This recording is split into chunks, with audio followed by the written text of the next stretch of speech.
వి gold trusted gold buyers. మీరు తాకట్టు పెట్టిన బంగారాన్ని విడిపించి ఈ రోజు ఉన్న మార్కెట్ ధరకు కొనబడును.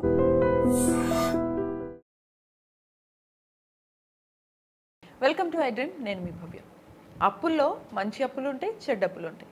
అప్పులు బాగా పెరిగిపోతే వాటిని తీర్చుకోవడం ఎలా, తగ్గించుకోవడం ఎలా, ఈ డీటెయిల్స్ మనతో చెప్పడానికి చాలా ముఖ్యమైనది మనకి. మరి ఇవన్నీ తెలుసుకోవాలంటే వీడియో మొత్తం చూడండి. వీటిని చెప్పడానికి మన ముందు mutual fund distributor Bonigala Solomon sir ఉన్నారు. సార్ని అడిగి డీటెయిల్స్ తెలుసుకుందాం. నమస్తే సార్, ఎలా ఉన్నారు సార్? నమస్తే అమ్మా భవ్య, బాగున్నానమ్మా. సార్, మా మిడిల్ క్లాస్ ఫ్యామిలీస్కి, కామన్ మ్యాన్కి, వీళ్ళందరికీ ఒక మంచి సమాధానం ఇస్తారేమో అని వెయిట్ చేస్తూ అడుగుతున్న ప్రశ్న సార్. అసలు అప్పులు తీర్చుకోవడం ఎలా? అసలు మంచి అప్పులు, చెడ్డ అప్పులు అంటే వాటిని వ్యత్యాసం ఒకసారి చెప్పగలరా సార్? అమ్మా, మంచి క్వశ్చన్ అడిగామమ్మా భవ్య. మన మిడిల్ క్లాస్, నేను కూడా మిడిల్ క్లాస్ సార్. ఓకే అమ్మా, ఇప్పుడు చూడండి అమ్మా, మన ఎపిసోడ్ ద్వారా ఫినాన్షియల్ అవేర్నెస్ ప్రజలకు ఇవ్వాలని గత కొన్ని నెలలుగా ట్రై చేస్తున్నాం. అవును సార్. ఇప్పుడు చూడండి అమ్మా, అప్పుల్లో రెండు రకాలు ఉంటాయి, మంచి అప్పు, చెడ్డ అప్పు. అవును. నేను చేసిన అప్పుని నేను నా కష్టార్జితం ద్వారా కానీ నా జేబులో నుంచి నేను సంపాదించిన డబ్బు ద్వారా కడితే దాన్ని చెడ్డ అప్పు అంటారు. మంచి అప్పు అంటే ఏమిటంటే నేను చేసిన అప్పు కోసం వేరే వాళ్ళు కట్టాలి. ఓకే, అది మంచి అప్పు. అంటే నా కోసం వేరే వాళ్ళు ఈఎంఐ కట్టాలి, అది మంచి అప్పు. ఓకే, కానీ అది ఎలా సార్? ఓకే అమ్మా, ఇప్పుడు చూడండి, మంచి అప్పు వల్ల నాకు వెల్త్ క్రియేట్ అయింది, ధనం సమకూరుతుంది. చెడ్డ అప్పు నన్ను పేదవాడిగా తీసుకెళ్తుంది, నన్ను పేదవాడిని చేస్తుంది. ఇప్పుడు మనం చెడ్డ అప్పు అని ఏం చెప్పుకుంటామంటే క్రెడిట్ కార్డ్ డ్యూస్. అంటే క్రెడిట్ కార్డ్ డ్యూ ఏ నెలకు ఆ నెల కట్టేస్తే ఓకే, కానీ ఏ నెలకు ఆ నెల కట్టకుండా మినిమం పేమెంట్ కడితే అది 36%, 48% అట్లా 3 రూపాయల వడ్డీ, 4 రూపాయల వడ్డీకి తీసుకెళ్తూ ఉంటుంది, చెడ్డ అప్పు. ఏ నెల కానెలు కడితే కూడా మన తాతకు మించి చేసే అప్పు మళ్ళీ కట్టడం కోసం వేరే చోట అప్పు చేస్తే అది చెడ్డ అప్పు. తర్వాత కన్జ్యూమర్ లోన్స్ అంటే వస్తువులు మనం మన దగ్గర డబ్బు ఉంచుకొని ఒక ప్లానింగ్ ప్రకారం కొంటే ఓకే. జనరల్గా కన్జ్యూమర్ లోన్స్ ఇస్తున్నారు కదా అని మనం ఏం చేస్తామంటే ఎక్కువ అప్పులు తీసుకుంటుంటాం. కన్జ్యూమర్ లోన్స్, కార్ లోన్స్ కూడా చెడ్డ అప్పులే. ఎందుకంటే మనం 5 ఏళ్ళు 7 ఏళ్ళు పెట్టుకుంటాం అనుకో ఈఎంఐ ద్వారా. మన ఈఎంఐ తీరేలోపు కారు విలువ పెరగపోగా తగ్గుతుంది. అవునవును సార్. సో కారు అప్పు కూడా చెడ్డ అప్పే. హై ఎండ్ కారు తీసుకుంటే ఇంకా చెడ్డ అప్పు.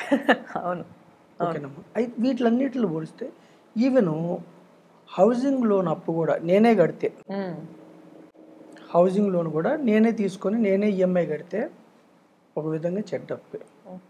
కాకపోతే ఇక్కడ మనం ఇల్లు కొనుక్కోవద్దు అని అనట్లేదు. హౌసింగ్ లోన్ మనకు తృప్తిని ఇస్తుంది కాబట్టి మనకి ఇల్లు లేకపోతే మనం కొనేది మొదటి ఇల్లు అయితే సమ్వాట్ వీటిలన్నిటితో పోలిస్తే హౌసింగ్ లోన్ మంచి అప్పు. అయితే మన యొక్క ఈఎంఐ హౌసింగ్ లోన్ టెనెంట్ కట్టాడు అనుకోమ్మా, మనం కట్టకుండా, అంటే మనం ఎక్కడన్నా రెంటల్ ప్రాపర్టీ వచ్చేలాగా, కమర్షియల్ రెంట్ వచ్చేలాగా తీసుకొని మనం కట్టకుండా మనమేమో బ్యాంకు ద్వారా ప్రాపర్టీ తీసుకుంటాము, కానీ ఆ ఈఎంఐ టెనెంట్ లేదా అదే అద్దె ఇచ్చే వ్యక్తి కడితే మనం హ్యాపీ కదా. సో అది మంచి అప్పు. ఓకేనమ్మా. అయితే మనం ఏమంటున్నామంటే ఇప్పుడు సపోజ్ టెనెంట్ లేడు, మనమే ఉంటున్నాం, ఫస్ట్ మనమే కొనుక్కున్నాం ఇల్లు, అప్పుడు మనమే కట్టాలి కదా, టెనెంట్ లేడు కదా. అప్పుడు కూడా మంచి అప్పు ఎలా అవుతుందంటే మనం ఫస్టే మనం ఏం అసెట్ బిల్డ్ చేసుకోకుండా ఇల్లు కొనుక్కునే బదులు కొంత అసెట్ బిల్డ్ చేసుకొని ఒక 10% 12% వచ్చేలాగా ఒక అసెట్ బిల్డ్ చేసుకొని ఒక ₹1 కోటి అంటే నెల కొంత దాచుకొని ఒక ₹1 కోటి అసెట్ మీరు బిల్డ్ చేసుకుంటే అప్పుడు లోన్ తీసుకుంటే ఈ అసెట్ నుంచి మీకు ఈఎంఐ వెళ్ళిపోవాలి. అంటే ఈ అసెట్ మీకు టెనెంట్, అది మంచి. ఓకే అమ్మా. అయితే ఇప్పుడు చూడండి అమ్మా, అప్పులు చేసే వాళ్ళు కూడా 4 రకాలుగా ఉంటారు. ఫస్ట్ ఏంటి, విషర్స్, తర్వాత వేస్టర్స్, తర్వాత వాంటర్స్, తర్వాత విన్నర్స్. విషర్స్ అంటే ఏంటంటే వాళ్ళు ఎప్పుడు కూడా అప్పులు తీసుకున్నప్పుడు మినిమం పేమెంట్ లేదా ఈఎంఐ మాత్రమే కడతారు, ఇంకా ఎక్స్ట్రా కట్టరు. వీళ్ళు ఏం కోరుకుంటారంటే ఇప్పుడు సపోజు ఒక 50,000 లక్ష జీతం ఉందనుకోండి అమ్మ, ఒక 20,000 ఈఎంఐ ఉందనుకోండి, ఆ ఈఎంఐ వరకే కడతారు వాళ్ళు. వీళ్ళు ఏం ఆలోచిస్తారంటే విషర్స్ ఏం ఆలోచిస్తారంటే ఎప్పుడు పాజిటివ్గా ఆలోచిస్తారు. అంటే నెక్స్ట్ ఇయర్ నాకు జీతం పెరుగుతుంది, నెక్స్ట్ ఇయర్ నాకు ప్రమోషన్ వస్తుంది, ఇప్పుడు 20,000 ఉంది కదా ఈఎంఐ, నేను హాయిగా ముందుకెళ్తాను, నాకు ఇబ్బంది లేదు అనుకుని ఒక ఈఎంఐ మాత్రమే కడతారు, అసలు తీర్చడానికి ప్రయత్నించరు. వీళ్ళకి ఇబ్బంది ఎక్కడ ఎదురైద్దంటే పాజిటివ్గా ఉంటారు, ఇబ్బంది ఎక్కడ ఎదురైద్దంటే ఏమన్నా ఇవి వచ్చినాయి అనుకో పండగలు, వాళ్ళ బడ్జెట్ పండగలు వచ్చినప్పుడు అందరికి బట్టలు కొనాలి కదా, ఖర్చులు పెరుగు, లేదంటే ఎప్పుడైనా ట్రావెల్స్కి వెళ్ళాలనుకో అప్పుడు బడ్జెట్ ఆ నెలలో మళ్ళీ బడ్జెట్ పెరిగిపోతుంది. అప్పుడు ఏమైంది, ఈ ఉన్న ఈఎంఐలతో పాటు ఇంకా కొంత అప్పు చేయాల్సి వస్తుంది, అట్లా చిన్నగా అప్పుల్లోకి వెళ్తారు. రెండో రకం వేస్టర్స్, వృధా చేసేవాళ్ళు. వీళ్ళు అనుకో అసలు క్రెడిట్ కార్డు ఉందంటే 1కి 2, 3, 4, 5 తీసుకుని తాహతకు మించి బట్ ఒక ప్లానింగ్ లేకుండా ఒకదానితో ఒకటి ఓవర్ డ్యూకి వెళ్తూ ఉంటారు. వీళ్ళు ఇంకా అప్పుల్లోకి వెళ్ళిపోతారు, వృధా చేసేవాళ్ళు. మూడవది వాంటర్స్ అంటే ఈరోజు కొంటారు, ఇప్పటికిప్పుడే వాళ్ళ కోరిక నెరవేరుతుంది, ఈఎంఐ పెట్టుకో అంటే భవిష్యత్తులో కట్టేది ఇప్పటికిప్పుడే కోరిక నెరవేర్చుకుంటారు. వీళ్ళు ముగ్గురు కూడా కొంతవరకు అప్పుల్లోకి వెళ్తారు. విన్నర్స్ ఎవరంటే ఇప్పుడు నేను చెప్పా కదా మంచి అప్పు కోసం, అంటే అప్పు తీరే లోపు మంచి అప్పు ఏంటి, రెంటల్ ఇన్కమ్ వచ్చేది, కమర్షియల్ రెంట్ వచ్చేది, లేదంటే బిజినెస్ లోన్స్ కూడా మంచి అప్పు. బిజినెస్ లోన్స్ ఎందుకు మంచి అప్పు అంటే బిజినెస్ లోన్ తీసుకోవడం వల్ల ఆ బిజినెస్ మిమ్మల్ని ధనవంతులుగా చేస్తుంది. మీరు సక్సెస్ఫుల్ బిజినెస్ ఎంటర్ప్రెన్యూర్ అయితే పైగా మీ ఈఎంఐ ఆ బిజినెస్ నుంచి వెళ్ళిపోతుంది. అంటే ఈఎంఐ బిజినెస్ నుంచి వెళ్ళిపోవాలి, over a period of time me business grow అవ్వాలి, అది మంచి అప్పు. సో విన్నర్స్ అంటే ఎవరంటే ఇక్కడ బ్యాంక్స్ నుంచి తీసుకున్న ఈ యొక్క అప్పుని, బ్యాంక్స్ నుంచి తీసుకున్న అప్పుని వెల్త్ క్రియేట్ చేసుకోవడం కోసం ఉపయోగించుకునే వాళ్ళు విన్నర్స్. ఓకేనమ్మా. అయితే సరే తెలుసో తెలియకో మొదటి 3 రకాల అప్పుల్లో ఇరుక్కున్నారు. సపోజ్ ఒక 50,000 నెలకు వచ్చే వ్యక్తి ఒక 20-30 వేలు 4-5 లోన్లు వెళ్ళిపోతుంది, లేదంటే ఒక ₹1,00,000 వచ్చే వ్యక్తి ఒక 50-60 వేలు ఈఎంఐల రూపాయన క్రెడిట్ కార్డులకి వెళ్తున్నాయి. మరి వాళ్ళు ఎలా అప్పులు తీర్చుకోవటం? ఇప్పుడు ఏం చేయాలంటే ఎవరైనా సరే ఎక్కువ అప్పులు అయిన వ్యక్తులు ఫస్ట్ ఏం చేయాలంటే వాళ్ళ అప్పులన్నింటినీ జాగ్రత్తగా పేపర్ మీద పెట్టాలి, కంపల్సరీగా ప్లానింగ్ చేసుకోవాలి. ఫస్ట్ కాలం ఎంత అప్పు, ఏ లోను ఎంత అప్పు, ఏ క్రెడిట్ కార్డు ఎంత అప్పు. సెకండ్ కాలం ఎంత ఈఎంఐ లేదా మినిమం ఎంత. ఫస్ట్ కాలం ఎంత అప్పు, సెకండ్ కాలంలో ఎంత ఈఎంఐ లేదా మినిమం పేమెంట్, థర్డ్ కాలంలో ఎన్ని నెలలు కట్టాలి. 1, 2, 3, 4 ఒక 4 అప్పులు ఉన్నాయమ్మా ఉదాహరణకి. ఫస్ట్ ఏం చేయాలంటే రాసుకున్న తర్వాత తక్కువ మనసులో తీర్చే అప్పు ఏది ఉంది అది ఫస్ట్ రాయాలి, తక్కువ నెలలో.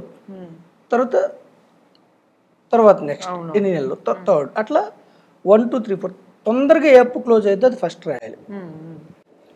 సెకండ్ మనం ఏం చేయాలంటే ఈ నెల నుంచే స్టార్ట్ అనుకోండి అప్పులు తెచ్చడం. ఫస్ట్ అన్నిటికీ మినిమం పేమెంట్, క్రెడిట్ కార్డులు అయితే మినిమం పేమెంట్, ఈఎంఐలు మంత్లీ ఈఎంఐ అయితే మంత్లీ ఈఎంఐలు 4టికి వరుసగా కట్టుకుంటూ రావాలి.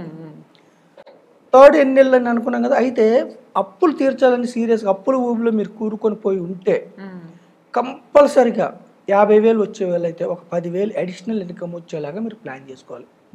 ఈ రోజుల్లో 10,000 ఎక్కడ ఏ పని చేసినా మీరు 10,000 సంపాదించవచ్చు అడిషనల్ ఇన్కమ్. ఏ విధంగా అయినా ట్యూషన్సా ఇంకొకటి ఏ విధంగా 10-15,000 అడిషనల్ ఇన్కమ్ వచ్చేలాగా మీరు ప్లాన్ చేసుకోవాలి.